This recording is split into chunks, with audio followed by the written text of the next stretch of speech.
Renfroe pounds it to left field. Green goes back to the track, and it's off his glove and into the fence. One run is home. Here's MJ, and he is in there, and the throw gets away. Renfroe goes to third on an 0-2 pitch.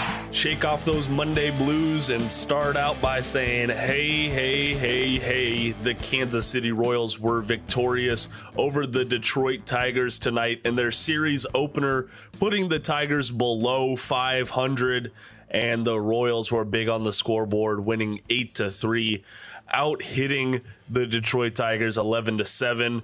And the Tigers did no favors to themselves with 2 defensive errors tonight. Welcome to the Royals Recap. My name is Jacob Milham. I am one half of the Royals Rundown podcast. If you're listening to us for the first time, make sure you hit that follow button so you don't miss another episode. You can also follow us on social media and go check out royalsreview.com and also check them out on social media.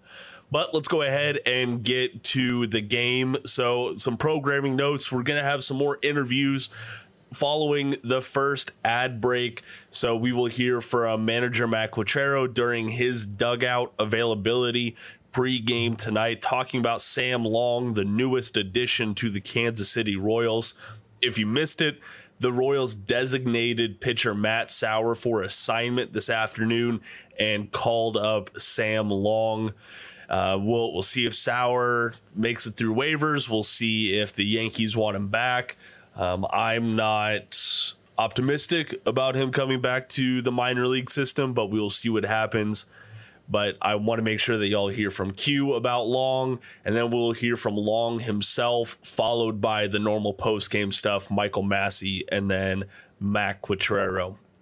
But the boys are playing some ball, folks. Y'all need to be tuning in if you're not already. They've won 4 consecutive games, 9 of their last 12, improving to 11 games over 500 for the first time since, you guessed it, 2015, when they ended that season 28 games over 500.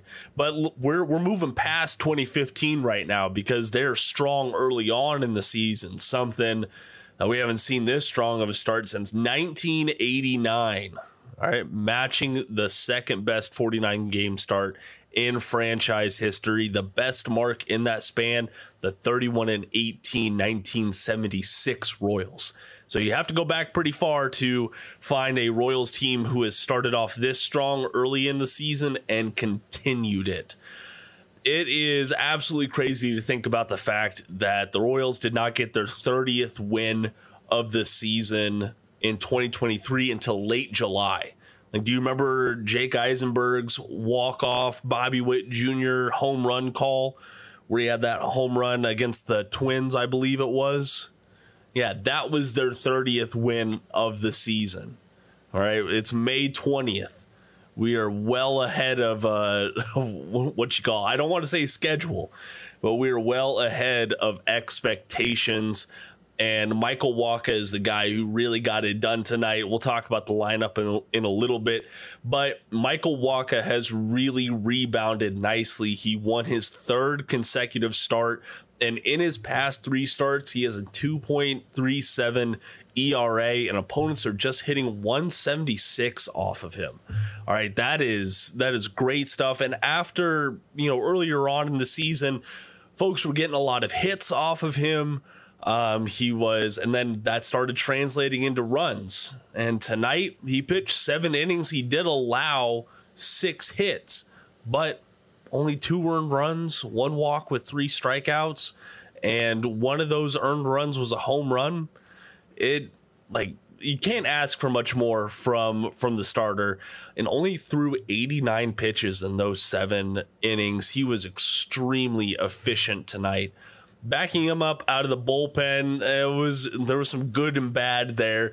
Tyler Duffy came in for an appearance. I was kind of curious when we were going to see him again. Unfortunately, he only lasted 2 outs, and Chris Stratton had to come in and get the old 4-out save. Duffy, he had the bases loaded. It was not a great night from him at all. Only one hit and one earned run, but 3 walks to no strikeouts is not going to get it done. That sort of approach is what got Sauer designated for assignment, and we're looking down on the farm. Carlos Hernandez has to come back from his rehab assignment eventually. There's more relievers doing good things that are already on the 40-man roster.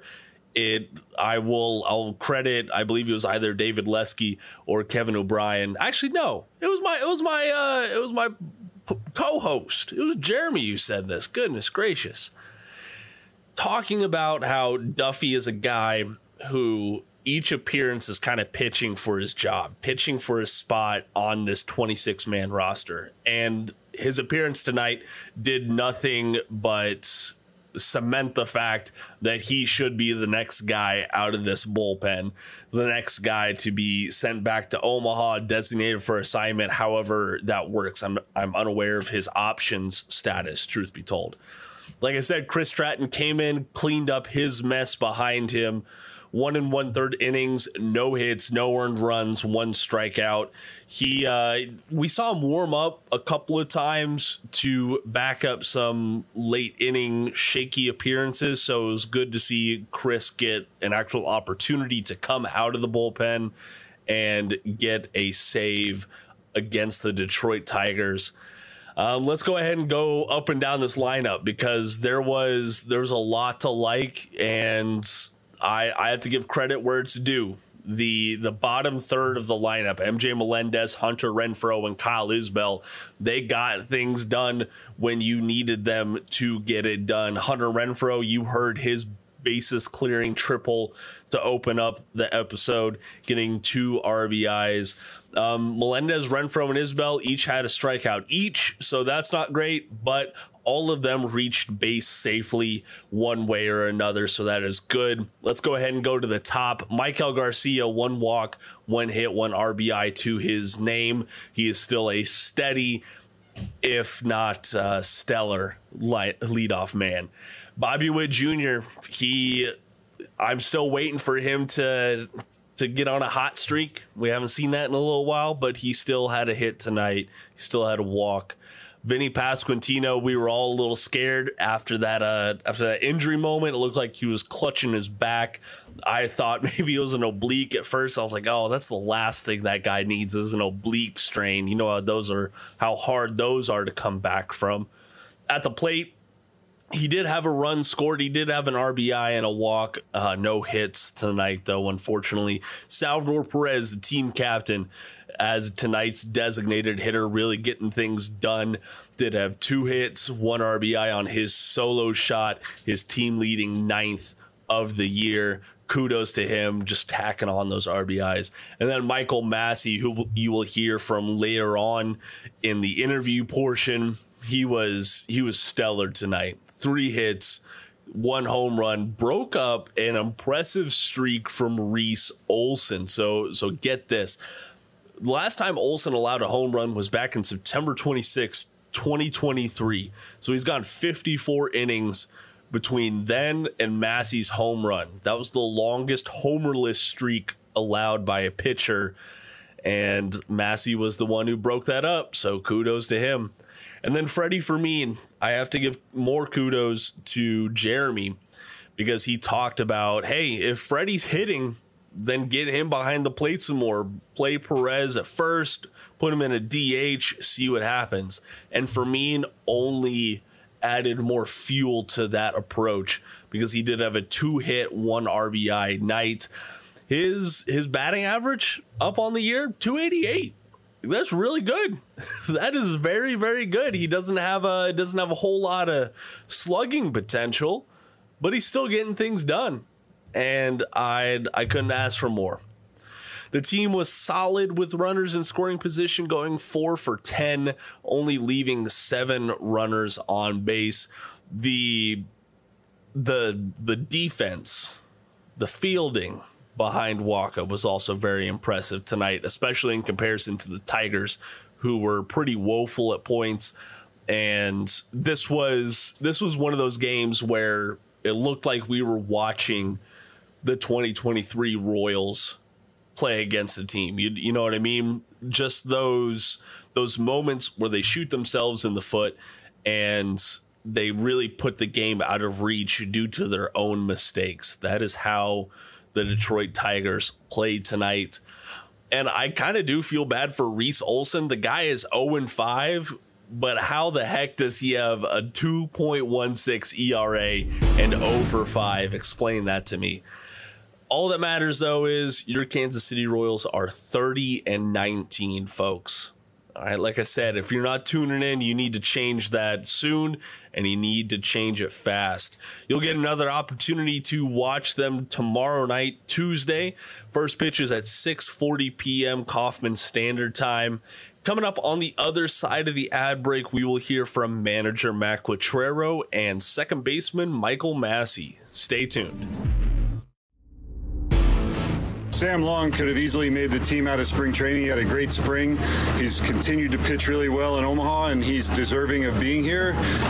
He can pitch in multiple roles, length, shorter. You know, he's got big league experience, so we're really to see what he can do. How tough, too, is it with a Rule 5 when you're contending the way you are? I know it's early, but it seems like teams that aren't expected to win can maybe hang on to guys a little bit longer. I mean, I think that's case by case, you know, and how the player is doing and all those things have to be considered. Now, in fairness to Matt, we selected him in the Rule 5 prior to any of the other guys signing, and all of those things, a lot of things changed. But also in fairness to him, he made the team out of spring training. We were not told you have to keep him. He came into camp and did an excellent job and gave us the comfort of putting him on the team. Things just haven't gone as well as he or we would have hoped as performance-wise, and that doesn't mean he's not going to be a really good pitcher down the road.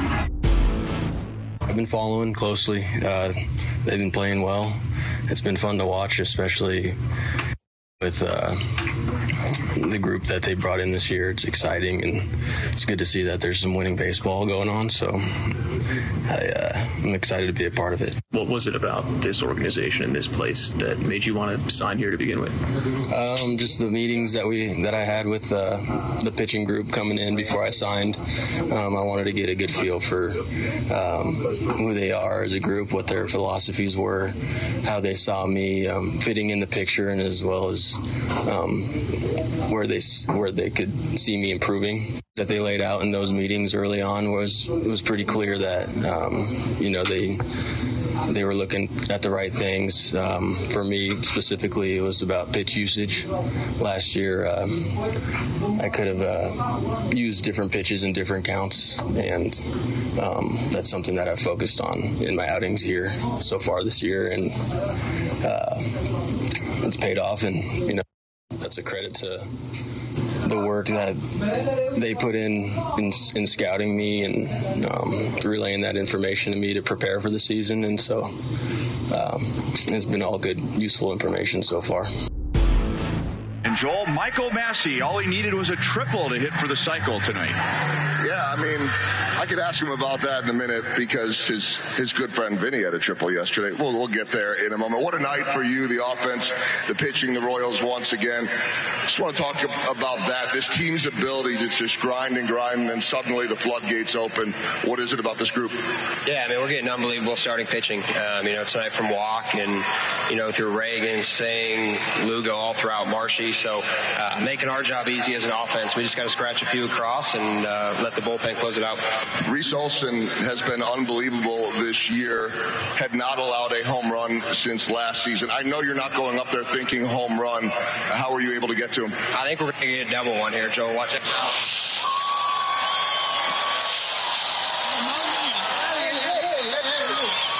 That's not fair. I mean, a lot of ice, and MJ just keeps wanting to add more. By the way, that's the most courteous response ever to give me a warning on that one. Reese Olson, he's tough. How are you able to go deep? He's a great pitcher. Just try to find a pitch up in the zone and put a good swing on it. And then the line, as hitters, you're just always looking to go up the middle. I don't even know that you realize right away that hits him. It's not anything you want to see, but suddenly things get going there. Tell me what you saw in that play. Yeah, I mean, hopefully he's okay. Just got him in a bad spot, and hopefully he'll recover from it. But, yeah, honestly, just part of the game, and hopefully he's doing all right. All right, we always talk to in the cycle. It's a triple. Your buddy Vinny, I'm sure, is going to wear you out that he had the triple and you did not. Were you thinking at all about cycle? No, Bob mentioned it to me in like the 6th inning, and I didn't even realize it. So just trying to stay with my approach, and I'll take the heat from Vinny in there. And well-deserved the win, most importantly. Great job. We'll see you back tomorrow. Thanks, Joel. Appreciate it. All right, Michael Massey, what a night. Starting pitching, any pitching, to be able to keep us in a game, but we've talked about it a million times already. Those games are going either way, right? And then the 6th inning tonight was a big inning for us. Really good at bats. Clearly getting Olsen out of there early was a factor in that, and going to the bullpen. But those guys have good arms, and our guys put good at bats together, and they did it one right after another. It was really impressive. What stands out about those at bats, especially against Wentz, who did really good this game? Yeah, laying off the ones out of the zone, what it really came down to. I mean, Salvy's at bat probably took a little something out of him. I mean, that was 10 pitches maybe. And then Massey swinging the bat really good right now. I think that was a cutter that he hit. And then just, again, after that, it's taking the balls and putting good swings on the strikes. And that sounds simple, but we know how hard that is. What kind of stood out for Michael Wacha being efficient today? And was it getting ahead of guys early on that allowed him to be so successful later in the game? Well, it was early contact. The pitch count was really low. The double play in the 2nd inning was, I think that was the 2nd inning, right? Baez, the first one. The 2 double plays, minimized pitches. He was in the zone, so they were aggressive and trying to hit. I'm assuming it looked like from the side that he located his fastball really well. Both MJ and Renfroe getting hits in that big inning, especially Renfroe with the 2 strikes. Well, MJ is kind of the one I was thinking about when I was talking about against Wentz, that he laid off 2 or 3 breaking balls away and then put a good swing on the one that was in the zone, and nice job getting a base hit there. And then Renfroe was ready to hit. That was really a really good base running from MJ too. I'm not exactly sure. I'm not sure he rounded the bag, but he was ready to go. He wasn't like trying to read it, and he almost made a great play on it. But that was really aggressive base running and really good send from Keone. Maybe kind of had that awkward play in the 7th. What happened there? Yeah, I don't have a good answer. I mean, he said he felt like the top of his glute kind of pinch, but then he said after a minute it just went away. So it was just like an awkward, he bent to catch the ball and then tried to reach up and reach back at the same time. So it was probably just some awkward flexion. I mean, like you said, the pitching, but all of these guys, really the whole night, will seem to go deep into games. How does that contagious for each of them as they get kind of deeper into the season? Yeah, well, you see how much camaraderie there is with that group and how much they feed off of each other and how much they try to help each other. So I don't know how quantifiable it is, but I'll take it. I mean, these guys, they're just trying to outdo the one before, and and then if they have a rough one or one that's not quite as good, they just push it behind them and keep going, and it's really impressive. No Spotify Q&As tonight, since we did have the full-length episode come out Sunday evening. If you have not listened to that yet, please go and check it out. It will be the next episode in our feed, and you are missing out on some great Royals analysis if you don't check out that episode. I will say, some of y'all like this guy. I don't know how I feel about him yet, but the one and only Trucker called in this evening. And I don't know, he just keeps on hijacking the show, right? And it kind of throws me off my rhythm if you can't tell. And I want to add some of my own context to this call. So let's present the trucker a la Ron Burgundy. Let's ring. Veronica Corningstone.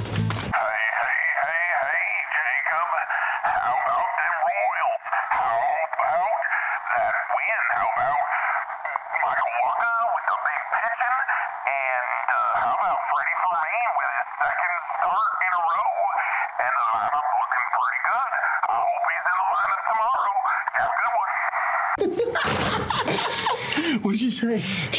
I think she bought it. Oh, she's looking this way. Whoa. All right. Thank you, Mr. Trucker Man. That is going to do it for tonight's Royals recap. Like I said, the boys are playing some ball again Tuesday evening, 6:40 Kauffman Standard Time. Casey Mize will be facing off against Alec Marsh. It should be a good one. Royals are going for another series win. We absolutely love to see that. You can check them out on Bally Sports Kansas City or on 610 Sports Radio. Once again, my name is Jake Milham. If you want to follow us on social media, our links are down in the podcast description below. I'll talk to you all tomorrow, and until next time, go Royals!